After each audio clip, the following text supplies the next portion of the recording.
মাননীয় স্পিকার, আমি কিন্তু প্রধানমন্ত্রীর নানির এলাকার লোক, নানার বাড়ির এলাকার লোক। মাননীয় স্পিকার, আচ্ছা, আমাকে একটু মেহেরবানি করে 2 মিনিট সময় দিবেন, আপনার কাছে অনুরোধ থাকলো। ধন্যবাদ। ঝগড়াচর বাজারে একটা পুলিশ ফাঁড়ি খুবই জরুরি। আমি অলরেডি খবর পেয়েছি এবং মাননীয় স্বরাষ্ট্র মন্ত্রী মহোদয়ের দৃষ্টি আকর্ষণ করছি, জরুরি ভিত্তিতে একটা পুলিশ ফাঁড়ি যেন স্থাপন করা হয়। ঠিক আছে মাননীয় সদস্য, জায়গার নাম হলো ঝগড়ার চর, তো এখানে তো ঝগড়াই হবে। আপনি পুলিশ গিয়ে ঝগড়া থামাতে পারবে? আমার সঙ্গে ফাজলামি করবে। সবাই মিলে করব কাজ। কে জোরে আরো, সবাই মিলে করব কাজ, গর্ব মোদের বাংলাদেশ। মামা কত সুন্দর কবিতা মিলছে। তুমি আসছো না, তোমার আসি ভাল লাগে না। হ্যালো গাইস, কেমন আছেন সবাই? আশা করছি প্রত্যেকেই ভালো আছেন। গাইস, নতুন ভিডিওতে আপনাদের সকলকেই স্বাগত জানাচ্ছি। আজকের এই ভিডিওতে আপনারা দেখবেন রাতারাতি সোশ্যাল মিডিয়াগুলোতে ভাইরাল হওয়া রাজনৈতিক নেতা নেত্রীদের হাস্যকর সব বক্তব্য। এখানে যারা আছেন কেউ ঋণ খেলাফি না। অনেক সম্মানিত সংসদ সদস্য, তাদের কত কত ঋণ খেলাপি রয়েছে, সেই সংখ্যা আমি উল্লেখ করেছি, তাদের সম্মানিত নাম প্রকাশ করিনি। নির্বাচিত হয়ে এসছে, তার মানে ঋণগ্রস্ত হতে পারে, নট ঋণ খেলাপি। একজন সংসদ সদস্য, ওনার নাম ধরে নিলাম মফিজ, সেই বেচারার মাসে বেতন 1,76,000 টাকা। অথচ অর্থনীতি যে গর্তে পড়েছে, সেখান থেকে তুলবার জন্য বিনিয়োগ ছাড়া সরকারের হাতে আর কোনো রাস্তা নাই। আপনি 7 বার এমপি হয়েছেন, আমিও আপনার মতো 7 বার এমপি হতে চাই। বক্তৃতা দিয়ে তো 7 বার এমপি হওয়া যায় না। আপনারা এলাকার মানুষের সাথে মিশে কাজ করেন, আপনারা 7 বার কেন 27 বার হতে পারবেন ইনশাল্লাহ। সুতরাং গাইস, আমাদের সাথে আপনিও বিএনপি থেকে শুরু করে আওয়ামী লীগের কাদের কাকু ও হাস্য আপার সংসদ এবং সংসদের বাহিরে দেওয়া রাজনৈতিক সব হাস্যকর বক্তব্য একসাথে এক ভিডিওতে দেখে উপভোগ করতে চাইলে সম্পূর্ণ ভিডিওটি দেখার বিশেষ অনুরোধ রইল। কেননা ভিডিওর শেষে থাকা নেতা নেত্রীদের ডায়লগ শুনলে আপনি হাসতে বাধ্য হবেন, তার গ্যারান্টি আমি দিচ্ছি। সকলের হাতে মোবাইল ফোন আছে না? আপনাদের হাতে মোবাইল আছে? সবার হাতে হাতে মোবাইল ফোন। কে দিয়েছে? আওয়ামী লীগ ক্ষমতায় এসে এই মোবাইল ফোন আপনাদের হাতে। স্যার, ও যা বলছে সব মিথ্যা কথা। আর 10 দফা নয়, এবার 1 দফা শেখ হাসিনাকে কবরস্থানে পাঠাতে হবে। এই একদম। মাননীয় সদস্য, 1 মিনিট দেয়া হলো। 10 মিনিট দিতে 1 মিনিট দেয়া হলো। এখানে 10 মিনিট দিতে হবে আমাকে। এই সময় কম, শুরু করো। গাইস, লিস্টের শুরুতে আমরা দেখব সংসদে নাইট ড্রেস পরে উপস্থিত হওয়া বাংলিশ বক্তব্য দিয়ে ভাইরাল হওয়া বিএনপির নারী সংসদ সদস্য জেবা আমিনের একটি হাস্যকর বক্তব্য। I want to thank প্রধানমন্ত্রী from my heart. 1600 square mile of kacha rasta. The rastas are a very, very bad situation. This is due to the durnitis that we have seen in from the previous regime. বলবো thank you. আমি first আপনার বাড়তি সময় শেষ হয়েছে, আগামী বছরের জন্য প্র্যাকটিস করতে থাকেন। না খালাম্মা, আপনাকে দেখলে বোঝা যায় আপনি উচ্চ শিক্ষিত। আপনারা দেখলেই বোঝা যায় আপনি উচ্চ শিক্ষিত। তো আমি তো কাঁচা রাস্তা তো সঠিক বাংলা বলেছি, তাই না? তো এখন আমি কি বলবো? ডার্ট রোড আর আনপেভড রোড কোনটা? আপনারা বুঝবেন ওইটা বললে? আপনি সব খুলে বলুন। আনপেভড রোড আর ডার্ট রোড বলে তো বুঝতেন না, কিন্তু কাঁচা রাস্তা বলেছি। এবং কাঁচা রাস্তা কিন্তু আমাদের যে রংপুর 6-এর যে সংসদ সদস্য, উনি প্রথমে বলেছেন। আচ্ছা খালাম্মা, আমরা যেহেতু বুঝবই না, তখন পুরোটাই বাংলা বলা উচিত ছিল। ইংলিশ মারতে গিয়ে পুরাই খিচুড়ি পাকিয়ে ফেলেছেন, যার স্বাদ এখন বয়ে বেড়াচ্ছে সোশ্যাল মিডিয়ায়।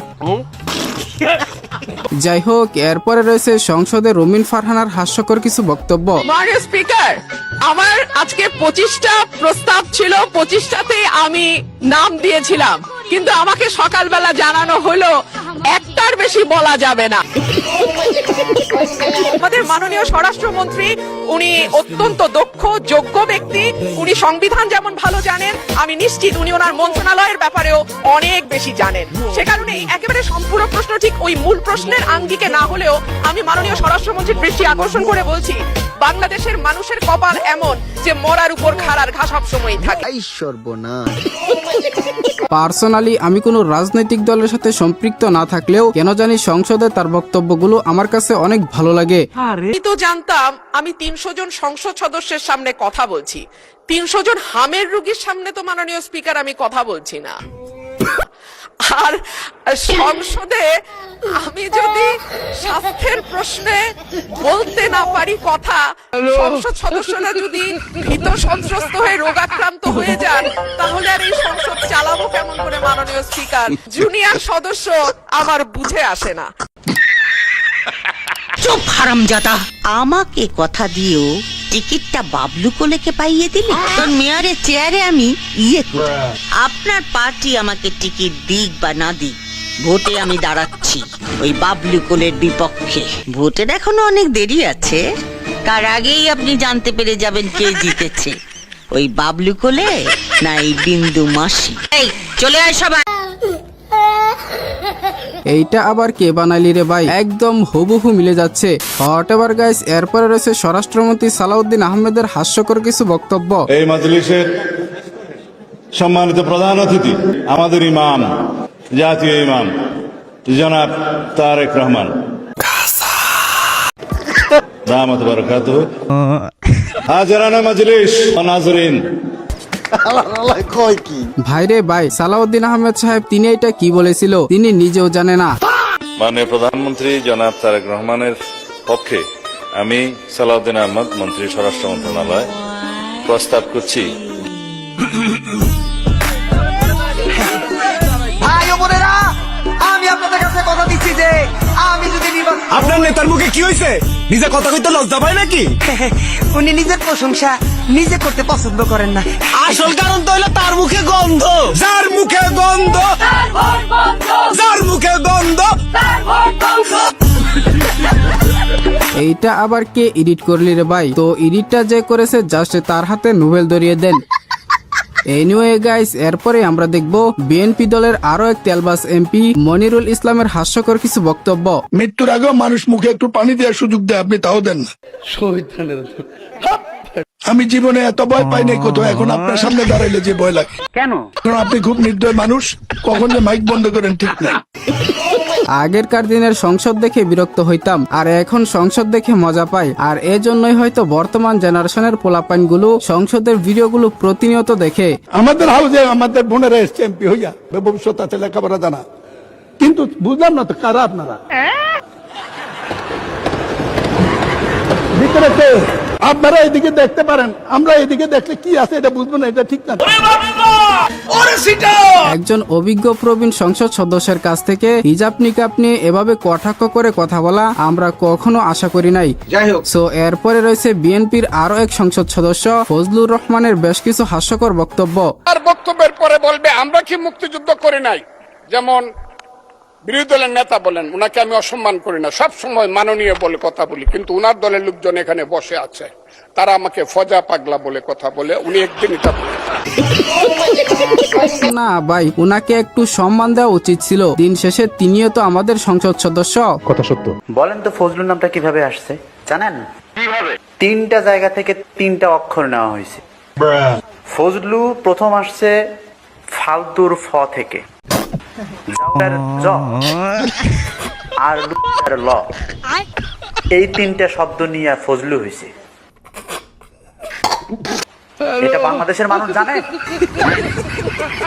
যাই হোক, এরপরে আপনারা দেখবেন নাসির উদ্দিন পাটোয়ারি ও মির্জা আব্বাসের বেশ কিছু হাস্যকর কর্মকাণ্ড। আল্লামা মির্জা আব্বাস, আব্বাস উদ্দিন হয়ে গেছে মির্জা আব্বাস। চান্দাবাদ, চান্দাবাদ, শুধু মির্জা আব্বাস, মির্জা আব্বাস, মির্জা আব্বাস। একটা চর্বি দিয়ে দিতে বলো হাতের সামনে। মির্জা আব্বাস, মির্জা আব্বাস, মির্জা আব্বাস, মির্জা আব্বাস, মির্জা আব্বাস, মির্জা আব্বাস, মির্জা আব্বাস। আরে কি জন, রুকো যারা, সবার। দেশে আর কোন নির্বাচন নাই, একটাই নির্বাচন, ঢাকা 8 মির্জা। ঢাকা 8 আসলে আমাদেরকে চাঁদাবাজ থেকে মুক্ত করে দেয়। কার কথা বলতেছ? নামটা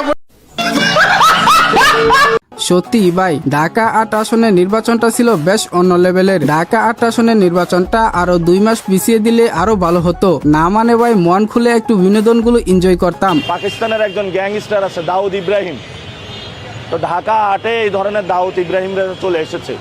এই কার কথা বলতেছ? তোর নামটা পরিষ্কার বলো তো, কার কথা বলতেছ? চুপ থাকা। ওই বেটা, কার কথা বলতেছিস তুই? আব্বাস উদ্দিন ওরফে মির্জা আব্বাস। বিষয়টা এমন হয়ে গেছিল যে মনে হয় যেন টম এন্ড জেরির নতুন কোনো পর্ব দেখতেছি। উনি সকালবেলা উঠে আল্লাহর নাম নিয়েই চাঁদাবাজি শুরু করে। ঘুম থেকে উঠেই আল্লাহর নাম নেয় কিনা আমি জানি না ভাই, আমার নাম প্রথম নেয়। যাই হোক, এরপরে দেখবেন তৎকালীন স্বৈরাচারী শেখ হাসিনার হাস্যকর কিছু ডায়লগ। খালেদা জিয়া কি করেছিল? মুরগির উপরেও বোমা মেরেছে।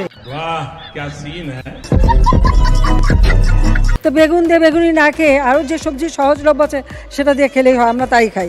মিষ্টি কুমড়া দিয়েও খুব ভালো বেগুনি না বানায়, মিষ্টি কুমড়া দিয়েও বেগুনি বানানো যায়, সেভাবে আমরা করি, সেভাবে করা যায়। বাচ্চা থাকো চিরকাল ছিঁড়ে খায় বেড়ার বাল।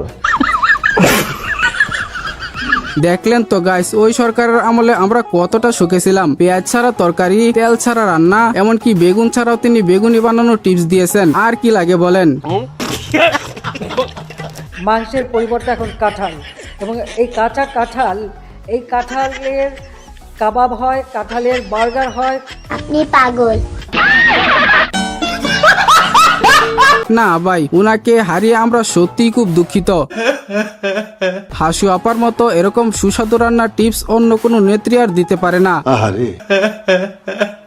তার চেয়ে বড় কথা হচ্ছে, আপনাদের মধ্যে অনেকেই ভিডিও দেখেন কিন্তু চ্যানেলটিকে এখনো সাবস্ক্রাইব করেন না। এখন বলেন তাদেরকে কি করা উচিত? পদ্মা সেতুতে নিয়ে যে ওখান থেকে পদ্মা নদীতে টুস করে ফেলে দেওয়া উচিত। এনিওয়ে গাইস, এরপরে আপনারা দেখবেন আমাদের বর্তমান প্রাইম মিনিস্টার তারেক রহমানের বেশ কিছু হাস্যকর বক্তব্য। এই মানুষটি 2014 সালে কবি নজরুল ইসলামকে ত্রিশালের কাজীর শিমলা গ্রামে নিজ বাড়িতে এনে আশ্রয় দিয়েছিলেন। প্রাথমিক বিশ্ববিদ্যালয়গুলোতে মোট শিক্ষকের সংখ্যা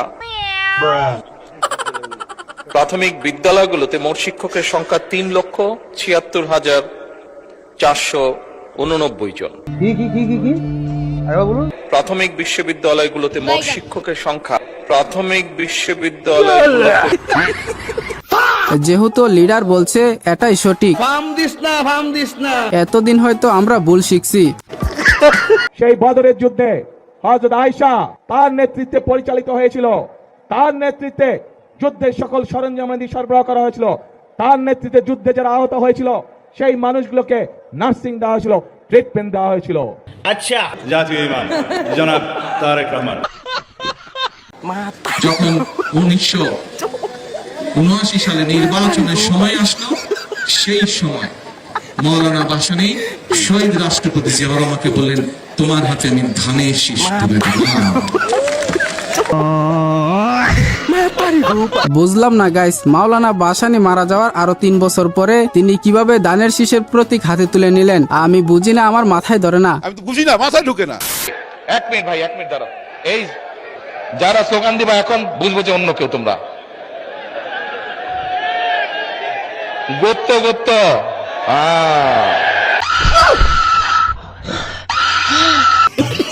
তো যাই হোক, এরপরে আপনারা দেখবেন তৎকালীন আমলের আওয়ামী লীগের মহিলা সংসদ সদস্য লুৎফুন্নেসার একটি হাস্যকর বক্তব্য।